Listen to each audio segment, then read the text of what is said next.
Í fréttum það náttúrulega helst kannski að Birna hætti sem bankastjóri í morgun eða í nótt. Fréttatilkynningin kom eitthvað stað milli 3 og 4 í nótt og hún fær feitan starfslokasamning sem að ekki verður fjallað fyrir en í næsta uppgjöri. Þarna brosa þau, Birna og Finnur Árnason, hann formaður stjórnar bankans, en kannski ætti myndin að líta svona út með þessari frétt. Þið eigið 44% í bankanum, en ykkur kemur ekki við hvernig við göngum frá starfslokasamningunum við Birnu. En hvað ætli þetta Íslandsbankamál sé, og ég held að það sé ágætt að kannski fara yfir það núna, af því að hvernig stóð á öllum sem látum þarna inni í bankanum og hvernig var staðið að þessu, okkur voru allir eða ekki allir, það voru margir starfsmenn sem voru reyna að tróða sér hann inn í röðina þótt þau væri ekki svo kallaði fagfjárfestar, okkur voru menn að hringja í vini sína og að selja þeim. Og okkur var þetta partí sem að var þarna. Það var svo væri allir með bara kampavín að skjóta upp töppum og skála. Ástæðan var náttúrulega svo að það var verið að selja almannaeigur á undirverði. Það þeir sem að náðu að kaupa voru eiginlega að fá ókeypis peninga. Ef þú kaupir eitthvað sem kostar 100 kall en ferð að kaupa það á 80 kall, þá ertu náttúrulega að fá gefins 20 krónur. Og það var eiginlega ástæðan fyrir þessum rosalegu látum sem að voru þarna. Það var verið að gefa út peninga. Og þannig áttu að vera, og líklega hefðu við bara ekkert frétt af því, nema að listinn var birtur.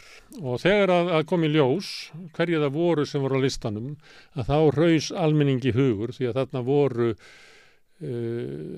margir af stórleikurum bólunar fyrir hrun, þannig voru bara hellinga fólki sem að almenningu vildi bara síst af öllu að myndu eignast banka, menn sem hefði jafnvel átt banka áður og rekið á í þrot, þannig að bankarnir hrundu yfir íslensku þjóðina og þess vegna fór almenningur út og mótmælti.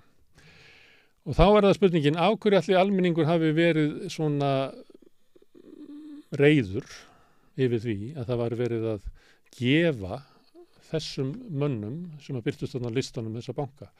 Við vorum hér á í Rauðaborði með umræður Íslandsbankamálið hér fyrir vikunni þar sem að Þorvaldur Gylfason var meðal annars gestanna og hann sagði þetta.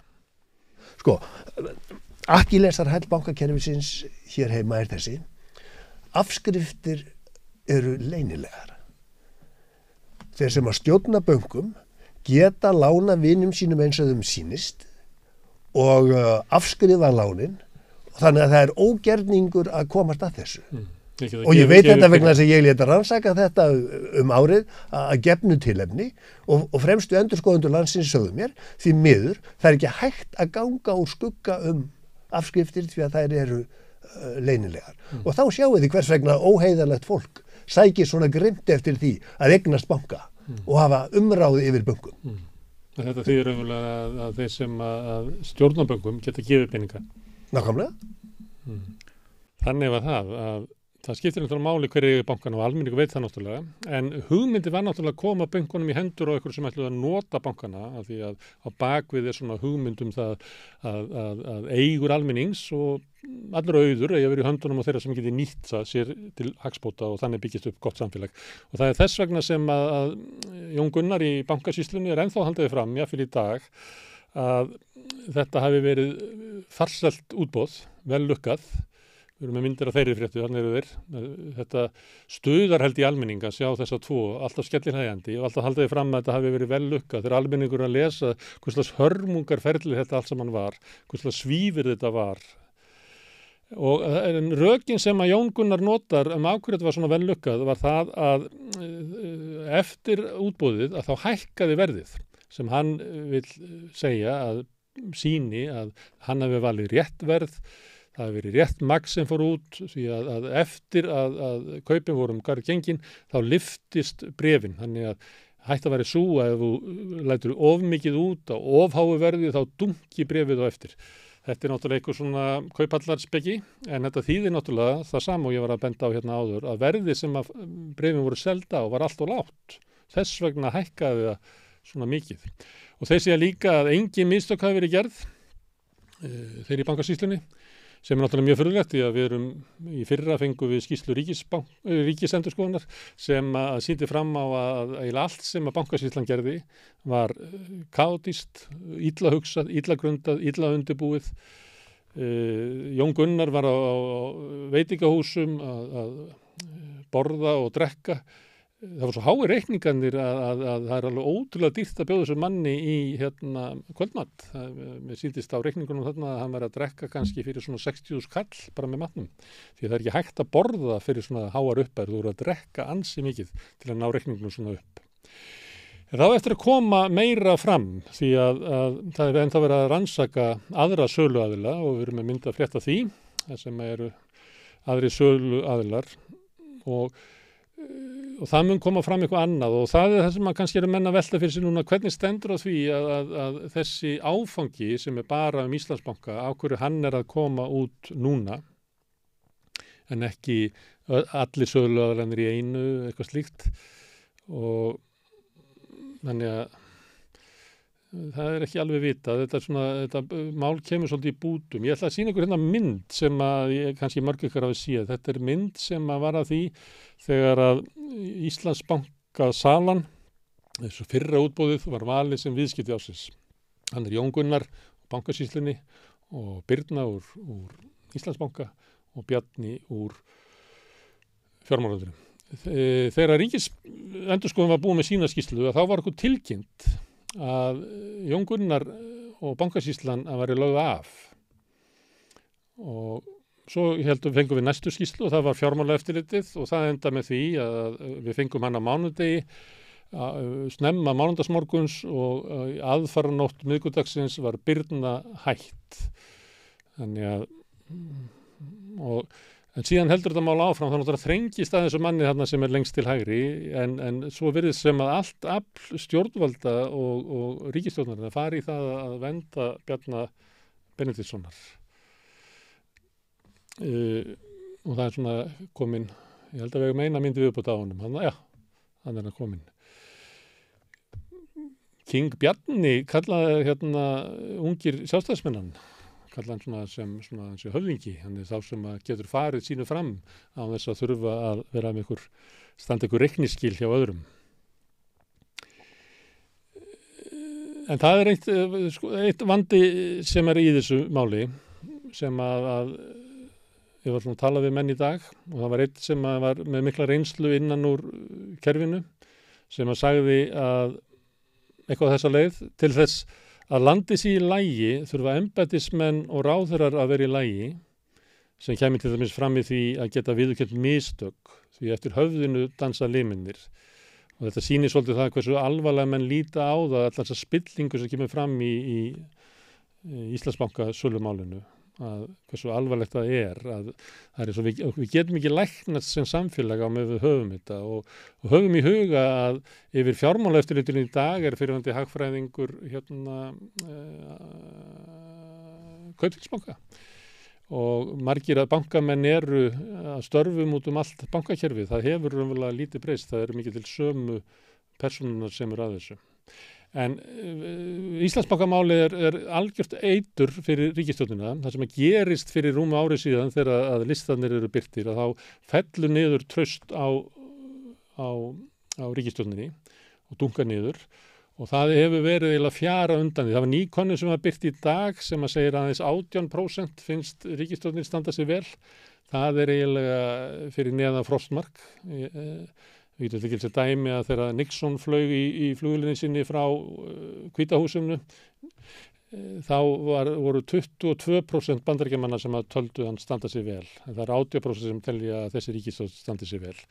Og þegar að ríkisstjórnin er svona veik að þá er mjög erfitt fyrir hann að bregðast við. Hún er alltaf að reyna sína styrk en hún er veik og hún hefur kannski ekki þrekið til þess að taka á sig ykkur áföll eins og að viðurkenna ykkur mistök og þess vegna er allt upp í loft þarna og hver hendin upp á móti annari og erfitt að sjá hvernig hún ætlar að vinna sig. En verkefnin blasa við, það voru nokkra fréttir í dag sem að bentu til þess, það var til dæmis kom frétt af því, ég ætla að skjóta þessu inn, það er það sem hefur verið að telja til eitthvað gott, að Katrín Jakobsdóttir, hún reynir að benda á því jákvæða og segir það að það hefur ekkert breyst, við erum í sama svona drullu magarínu og við vorum fyrir hrun, en munurinn núna er svo að skýrsla eins og fjármálaeftirlitið var að birta á mánudaginn, að hún verið birt í dag sem hefði ekki verið fyrir hrun. Þannig að það hefur ekkert breyst, en við fáum annars lagið rétt aðeins að kíkja inn og sjá hversu slæmt þetta er. En það sem ég ætla að segja, það skiptir máli að ríkisstjórnin svona nái saman, ef við höfum stjórnvöld sem að ræður við að taka á stóru verkefnum, og það voru nokkrar fréttir um það í dag. Það er þriðjungi fleiri sem að þurfa fjárhagsaðstoð sveitarfélagana að halda frá árinu 2021 til 2022, það er í fyrra, og það er enn fleira á þessu ári. Og þegar það fjölgar þriðjung, það er rosalega mikið, vegna þess að þeir sem að þurfa fjárhagsaðstoð sveitarfélagana að halda og fá hana, það er fólk sem er eiginlega allar bjargir bannaðar. Það er fólki sem er fallið út af atvinnuleysisbótum, sem er með ómegð, þannig að lífeyrin dugar ekki fyrir framfærslu. Það er fólk sem stendur, það er bara ótrúlega fátækt fólk sem er þar. Og þegar þeim fjölgar þriðjung á milli ára, þá er eitthvað alvarlegt að gerast. Og þegar maður rýnir í töluna, þá sér maður að það hafa verið þarna einstæðingar og einstæði foreldrar sem eru þarna, en núna sjáum við að sé fleira af sambýlisfólki, að fjölskyldu það sem eru 2 fyrirvinnur sem eru að koma inn á lista sem að ná ekki endur saman. Annað sem kom, það er verðbólgan. Það var reynt að kynna okkur það í dag, og sem er eiginlega rannsóknarefni, var að kynna okkur það að verðbólgan var að lækka, sem er ekki alveg satt. Málið er það að verðbólgan síðustu 12 mánuði, hún er lægri núna en hún var í fyrra mánuði. Það er vegna þess að það var að detta út í júní í fyrra, það sem var svona verðbólguskot, og hún hækkaði mjög mikið. Það mælist ekki lengur inn í núna, og það er minni verðbólga núna í júní heldur en var í júní fyrir ári síðan. Hins vegar er meiri verðbólga núna í júní heldur en var í maí, og ástæðan fyrir því að verðbólga síðustu 12 mánuði lækkar er að þessi mikla verðbólga síðastliðið sumar er ekki lengur inn í mælingunni. Þannig að verðbólgan er alls ekki að lækka, og það er fáránlegt að stilla málunum þannig að verðbólga sé að lækka. Við reyndum að stilla þessu upp þannig og mæla þá verðbólguhraða. Það er rúmlega 10% verðbólguhraði núna, og það er meiri verðbólga núna í júní heldur en var í maí, þannig að verðbólga er að aukast. En síðan er svona ein mynd sem að mér langar að sýna ykkur, sem að er af sendi, þetta er svona mynd dagsins eiginlega, þetta er loku sendiráðsins í Moskvu, og er svolítið svona dæmi aðgerðir ríkisstjórnarinnar sem er veik, að hún grípur til þess að loka þessu sendiráði, að flestra mati vegna þess að utanríkisráðunum fannst að standa illa í deilum í þinginu hvort þetta að vera tollfrjáls innflutningur á úkraínskum kjúklingum. Það var gripið til þess ráðs, og þarna er eiginlega íslenska utanríkisþjónustan með 4 töskur. Árni Þór, fyrirverandi VG-liði, á leiðinni heim og búið að loka sendiráðinu í Moskvu. Þannig að við tekjum þetta svona dæmi úr það. En frétt dagsins var náttúrulega það að Jakub Polkovski, kallaður Kubo, misti húsnæði sitt í Reykjanesbæ. Ríkisútvarpið var með fréttir af því í gær, og það hefur verið mikið fjallað þetta, þannig að það gekk fram af fólki. Þetta er hús sem er metið held ég á 57 milljónir og var selt á 3 ár. Það var eiginlega stólið af þessari fjölskyldu og þessum manni. Margir verið að tjásu þetta í dag og lýsa við hneykslan hvernig þetta vinda ofan að þessu. En það er eitt sem að mætti gera. Það mætti breyta lögum á Íslandi og bara laga bálkonum í stjórnarskránni. Því að málið er á Íslandi, þá er eignarrétturinn algjörlega heilagur. Það er eiginlega einu mannréttindi sem eru venduð út í óvandarlega, og í þessu tilfelli er verið að venda eignarrétt þeirra sem eiga skuldirnar, sem að eru fasteignagjöld og einhver svona smáræðisgjöld, að það má knýja mannin í uppboð, að taka húsið af honum í uppboði, selja það á hrakvirði, af því að þetta er heilagur réttur. Réttur hans til að eiga heimili, til þess að verja sig fyrir freklegu yfirgangi yfirvaldsins og einhverju svona hlutum, að það er lítil vernd í því í Íslandi, og það er bara erfitt að sjá hvernig menn alltaf bakka ofan að þessu. Mér heyrðist að menn í Reykjanesbæ vera að velta því fyrir sér hvort það verið að kaupa húsnæðið af manninum sem að keypti þetta uppboði og koma því einhvern veginn í hendunar, þannig að fjölskyldan geti búið þarna áfram. Það kom nýr bankastjóri í nótt, í skjóli nætur. Hann heitir Jón Guðni Ómarsson og fæst ykkar vita hver hann er. Hann er búinn að vera að vinna í banka lengi, og það þýðir að hann var að vinna í Glitni banka, sem er forveri í Íslandsbanka, fyrir hrun. Og ég ætla að spila fyrir ykkur upptöku úr Landsdómi frá 2012, þar sem að hann kemur fram. Þetta er svona þetta svona réttardrama hérna við rauðaborðið. Það byrjaði að hann að kynna sig og það eru lögfræðingar að tala og svo byrjar hann að segja svona sögu, hann aðeins svona spurður. Þetta verið að tala flókna snúninga í bankaheiminum. Þetta frá þeim tíma að Glitnir var að fara á hausinn. Það var alveg frá svona 2007 sem að þessi bankar voru að falla og þeir reyndu ævintýralega tilraunir til þess að finna sér einhvers staðar pening og Jón Guðni að lýsa því hvernig þeir fengu Lehman bræður til þess að búa til einhverja skuldabréfa vafninga sem að Glitnir gæti síðan farið með í evrópska seðlabanka til þess að ná þar út peningu til þess að redda einhverju fyrir horn. Skulum hlusta á þetta og því að ég var búin að segja hérna áður að þegar þú breytir engu þá breytist ekki neitt og þegar eru sömu aðilarnir settir yfir bankan okkar þá verða bankanir okkar alveg eins og það það sem að skýrsla fjármálaeftirlitsins sýndi að það hefur ekkert breyst í íslensku bankunum og það mun ekkert breytast þegar Jón Guðni tekur við af Birnu. Ég hveti ykkur til að hlusta á þetta. Þegar það búið að þá förum við upp í Breiðholt og tölum fátækt, slömm og gott samfélag innflytjenda. Þið biðja vitnum að byrja með því að gera grein fyrir nafni sínu, kennitölu og heimilisfangi. Já, Jón Guðni Ómarsson, 020576 4809, Smáraflöt 12 í Garðabæ. Áður en spurninga verða lagða fyrir þið þið bent á að þú komið fyrir landsdóm til að gefa vitnaskýrslu í máli sem Alþingi hefur höfðað á hendur Geir Hilmari Haarde. Það brýnt fyrir þér að þér stillt að svara spurningum sakarefnið, stýra satt og rétt frá og draga ekkert undan. Það verður einnig að brýna fyrir þér að rangu framburður fyrir dómi varða refsingu. Þú verður auk þessa að vera því viðbúin ef þess yrði krafist að þú staðfesti framburðinn með eið eða drengskaparheiti þegar þú er lokið við að gefa skýrslu. Skýrslutökunni verður hagað þannig að verjandi mun leggja spurninga fyrir þið fyrst, því næst saksóknari og að endingu dómurinn ef eru til. Verjandi gjör svo vel. Já, takk fyrir. Kannski fyrst þú getur gert okkur grein fyrir svona stöðinu og helstu verkefni sem þú sinntir innan Glitnis á árinu 2008. Já, ég er sent starfa innan fjárstýringar.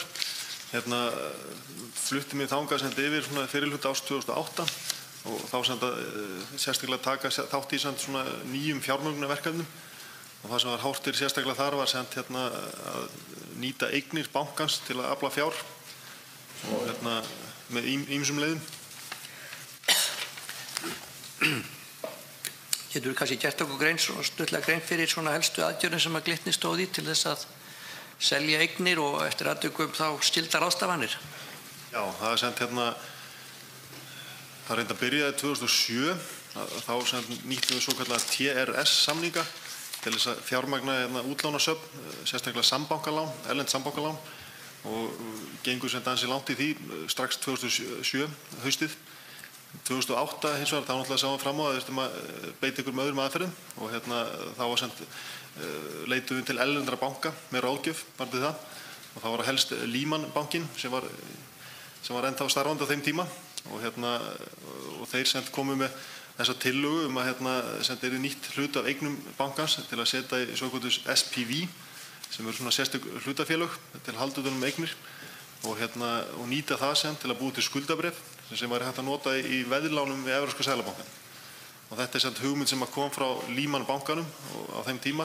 Við reyndar leituðum tilboða frá öðrum bönkum líka í þessa vinnu en þeir voru þeir sem við völdum til að vinna með okkur og þetta var byggt á því sem að þau hefur verið að gera sjálfur fyrir eigin reikning, spænska banka sérstaklega, írska líka og þetta er eitthvað sem við erum notað mjög víða eftir hrunið líka á Íslandi og við sjáum það að erlendi bankar hafa átt mjög erfitt með aðgengi að lánsfé og þetta er eina af þeim leiðum sem er að nota einna helst, að nota eignasöfnin og veðlánareglur hafa reyndar verið orðið ennþá rýmri eftir íslenska hrunið til mikilla muna í flestum Evrópulöndum og nú er efnahagsreikningur Evrópska seðlabankans hefur náttúrulega verið að blása út með þessu og en það sem við gerðum vorið 2008 eftir að hafa fengið þessar ráðningar frá Lehman að þá fórum við þessa vinnu að finna lán og efnahagsreikningi bankans sem væri hægt að nýta til þess að fá lán hjá Evrópska seðlabankanum.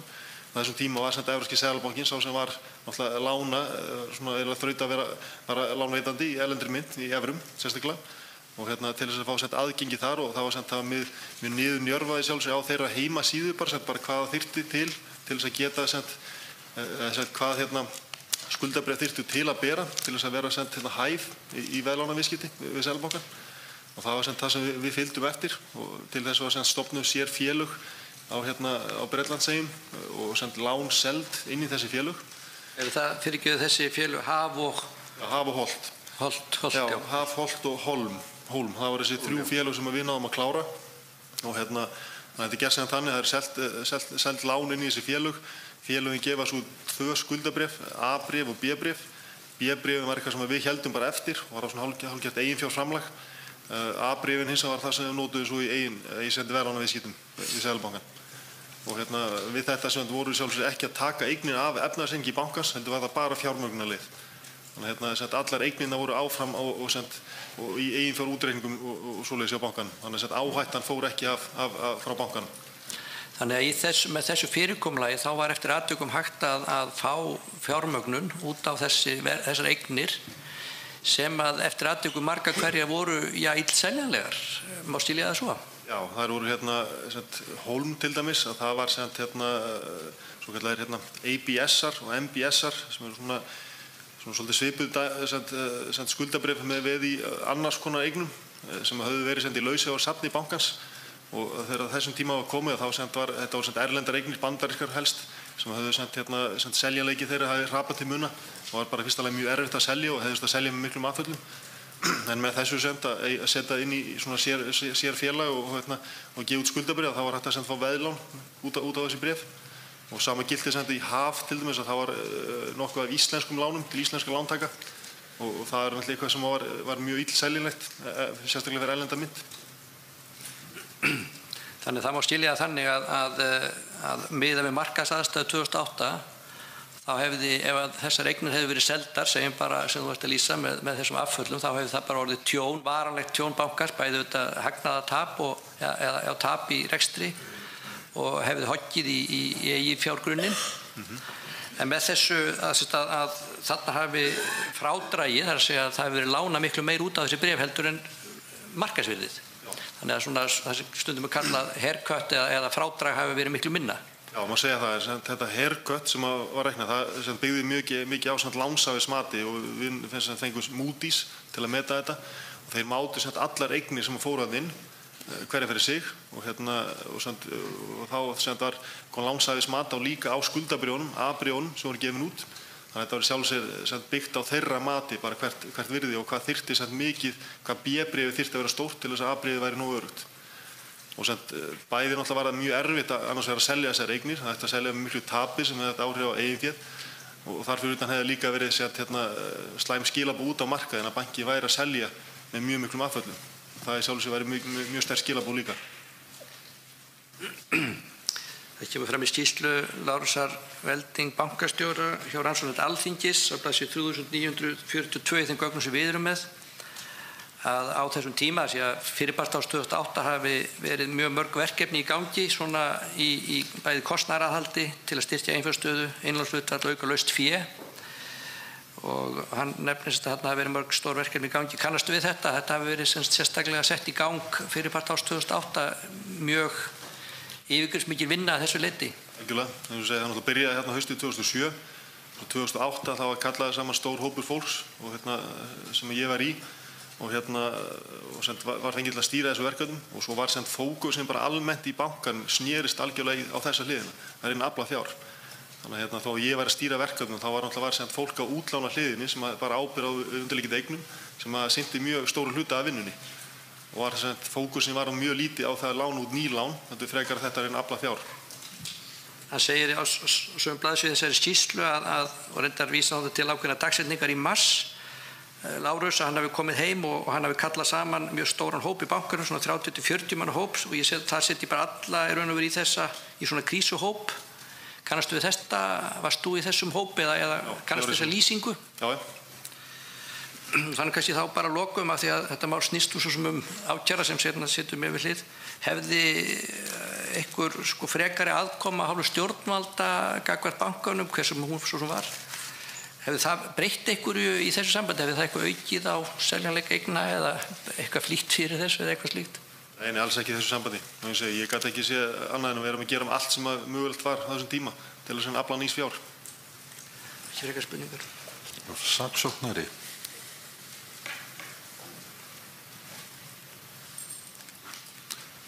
Þá skýrslugjöf þessa vitnis lokið, vitni má víkja frá það.